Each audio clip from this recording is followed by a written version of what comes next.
Hello my dear friends, welcome back to Again Learning. It's me Fasil. മക്കളെ നമ്മുടെ exam എത്തി കഴിഞ്ഞു. So നമുക്ക് ഇമ്പോർട്ടൻ്റ് ആയിട്ടുള്ള ഒരു ക്വസ്റ്റ്യൻ ആണ് നമ്മൾ ഇന്ന് ഡീൽ ചെയ്യുന്നത്. Functions in JavaScript. അപ്പോൾ നമ്മൾ C++ൽ നമുക്ക് ഫങ്ഷൻസ് എന്താണെന്ന് അറിയാം. അപ്പോൾ ജാവാസ്ക്രിപ്റ്റിൽ എങ്ങനെയാണ് ഫങ്ഷൻ എഴുതുന്നത്? ഫങ്ഷൻസ് എഴുതുന്നത് മറ്റൊന്നുമല്ല, ആക്ച്വലി എന്താണ് ഫങ്ഷൻസ് എന്ന് പറയുന്നത്?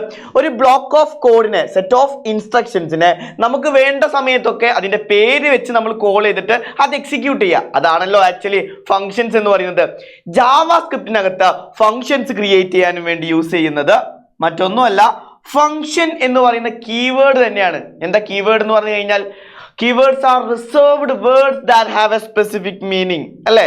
സോ ഫങ്ഷൻ എന്ന് പറയുന്ന കീവേഡ് വെച്ചിട്ട് തന്നെയാണ് ജാവാസ്ക്രിപ്റ്റിൽ ഫങ്ഷൻസ് ക്രിയേറ്റ് ചെയ്യുന്നത്. ദെൻ പിന്നെ ഫങ്ഷന്റെ നെയിം കേർലി ബ്രാക്കറ്റ് കൊടുത്തിട്ട് കേർലി ബ്രാക്കറ്റ് ഓപ്പൺ ചെയ്തിട്ട് അതിനകത്ത് എന്താണോ നമുക്ക് പ്രിന്റ് ചെയ്യേണ്ടത്, എന്താണോ വർക്ക് ചെയ്യേണ്ട കോഡ്, ആ സെറ്റ് ഓഫ് ഇൻസ്ട്രക്ഷൻ എന്താണ് അത് കൊടുക്കുക. സോ സിംപ്ലി ഇങ്ങനെയാണ് എന്ത് ചെയ്യുന്നത്, യൂസർ ഡിഫൈൻഡ് ഫങ്ഷൻ നമ്മൾ ജാവാസ്ക്രിപ്റ്റിൽ ക്രിയേറ്റ് ചെയ്യുന്നത്. ബട്ട് ഇത് എന്ത് ചെയ്യില്ല, എക്സിക്യൂട്ട് ചെയ്യില്ല.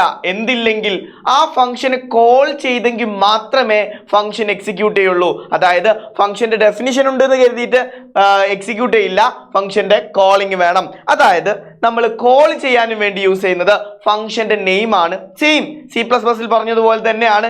ഫംഗ്ഷന്റെ പേര് വെച്ചിട്ട് print bracket opening closing bracket കൊടുക്കുക, സെമി കോളൻ. ക്ലിയർ അല്ലേടാ? ദെൻ നോക്കിക്കോ, ഒരു ജാവാസ്ക്രിപ്റ്റിനകത്ത് HTML-ന്റെ അകത്ത് ജാവാസ്ക്രിപ്റ്റിനകത്ത് നമ്മൾ ഫംഗ്ഷൻ ക്രിയേറ്റ് ചെയ്തിട്ടുണ്ട്. HTML ബോഡി ഒക്കെ ഉണ്ട്. ദെൻ ഹെഡ് സെക്ഷനകത്ത് ജാവാസ്ക്രിപ്റ്റ് എന്ന് കൊടുത്തു. Script language is equal to JavaScript. Then function കൊടുക്കുക. ഇത് എക്സിക്യൂട്ട് ചെയ്യോ? ഇല്ല. നമുക്ക് ഫംഗ്ഷന്റെ ഡെഫിനിഷൻ മാത്രമേ ഇതിൽ തന്നിട്ടുള്ളൂ. എന്തില്ല? ഫംഗ്ഷൻ കോളിംഗ് ഇല്ല. അപ്പൊ നമ്മൾ എപ്പോഴും എന്ത് ചെയ്യണം, ബോഡിക്കകത്തോ എവിടെയാണോ നമുക്ക് വേണ്ടത് ഫംഗ്ഷൻ നെയിം വെച്ചിട്ട് ഫംഗ്ഷൻ കോൾ ചെയ്യണം. അപ്പോ ജാവാസ്ക്രിപ്റ്റ് എന്ന് പ്രിന്റ് ചെയ്യും. ക്ലിയർ?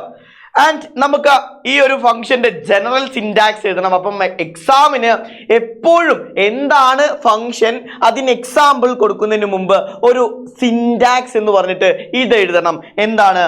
ഫംഗ്ഷൻ എന്ന് പറയുന്ന കീവേഡ്, ഫംഗ്ഷന്റെ name, opening closing parenthesis, curly bracket open ചെയ്യുക, statement of the function and curly bracket close ചെയ്യുക. ഇത് സിൻടാക്സ് എന്ന് പറഞ്ഞിട്ട് എഴുതണം. എന്നിട്ടാണ് നിങ്ങൾ എക്സാമ്പിൾ എഴുതേണ്ടത്. അപ്പോൾ ഈ ഒരു ഫോർമാറ്റിൽ തന്നെ നിങ്ങൾ എല്ലാ ക്വസ്റ്റിനും ഹാൻഡിൽ ചെയ്യണം. ആദ്യം ഹെഡിങ്, അതിന്റെ ഡിസ്ക്രിപ്ഷൻ, സിൻടാക്സ് ഉണ്ടെങ്കിൽ syntax, then example. Okay? And നോക്കിക്കോളൂ, ഇതിനകത്ത് ഫംഗ്ഷൻ നെയിം, അതിനെ നമുക്ക് എന്ത് പറയാം? ഫംഗ്ഷൻ ഹെഡർ എന്ന് പറയാൻ പറ്റും അല്ലെ?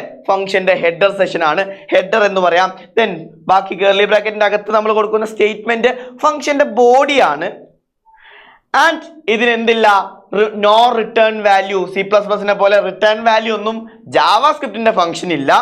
ഓക്കെ? സോ ഇതാണ് simply user defined functions in JavaScript. Okay അല്ലേടാ? അപ്പൊ നെക്സ്റ്റ് വീഡിയോയിൽ നമുക്ക് അടുത്ത ഇമ്പോർട്ടന്റ് ക്വസ്റ്റ്യൻസ് ഒക്കെ ഡിസ്കസ് ചെയ്യണം. അതുവരെ it's me Fazil from Again Learning. Bye by.